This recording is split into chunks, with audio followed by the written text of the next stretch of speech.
দাঁড়িয়ে আছি। আমাদের 2002 সালে ভোট দেওয়া হয়েছে, সেই ভোটে এখন স্ট্যাম্প মেরে দেওয়া হয়েছে। কিসের জন্য? হয়রানি, হ্যাঁ, প্লাস তার সঙ্গে টাকা খরচা, হয়রানি, এইটাই রোদে দেখতে পাচ্ছেন দাঁড়িয়ে আছে ভোট দিয়েছি, 3বার ভোট দিয়েছি, তার সাথেও যদি নাম কাটা যায় তা কি করবো? সকাল থেকেই এশিয়ারে ডিলিটেড ভোটারদের লম্বা লাইন বহরমপুরে। সব থেকে বেশি নাম বাদ গিয়েছে মুর্শিদাবাদ জেলায়।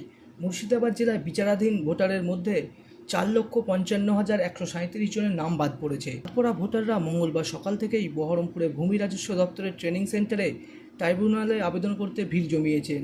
কি বলছেন লাইনে থাকা মানুষজন? জমা দিয়েছি, তারপর কেন এইভাবে বিভ্রান্ত করা হচ্ছে? বিয়ে ছিল, স্টাম্প মারা ছিল, এখন বলছে ডিলেট হয়ে গেল। কেন করছে এরকম? আমরা বিভ্রান্ত হচ্ছি না? বাড়িতে ছোট বাচ্চা আছে, আমাদের তো বাড়িতে কোনো কাজ আছে, এইরকম কেন হচ্ছে? পরিবারের অন্যান্য সদস্যদের নাম থাকলেও এশিয়ারে বাদ গিয়েছে একাধিক নাম। লম্বা লাইনে দাঁড়িয়ে ক্ষোভ প্রকাশ আবেদনকারীদের। 2002 সালে ভোট দিয়েছি আমি, আবার ধরে নিয়ে এসছে ডিলেট, সেই জন্য আসলাম। এখন তো জমা করলাম। কি বললো ওরা? ওই জমা নিলে কিছু বললো না, একটা কাগজ দিল আমাকে যেটা হারাবা না। আমরা রাত্রি 4টে থেকে এসেছি, আমাদের ভোটার তালিকা থেকে নাম কেটে দিয়েছে। কারণ আমরা ভোর 4টে থেকে হাজার হাজার লোকের পর লাইন দিয়ে আমাদেরকে ওটা জমা নিয়ে সামান্য একটা স্লিপে নাম্বার লিখে দিচ্ছে, না হতে সিলছাপ, না হতে আপনার সই, কিছুই করছে না। তাহলে এর মূল্যটা কি? ওরা তো পরবর্তী পরে বলতে পারে যে আমরা নিজে হাতে লিখে নিয়ে এসেছি।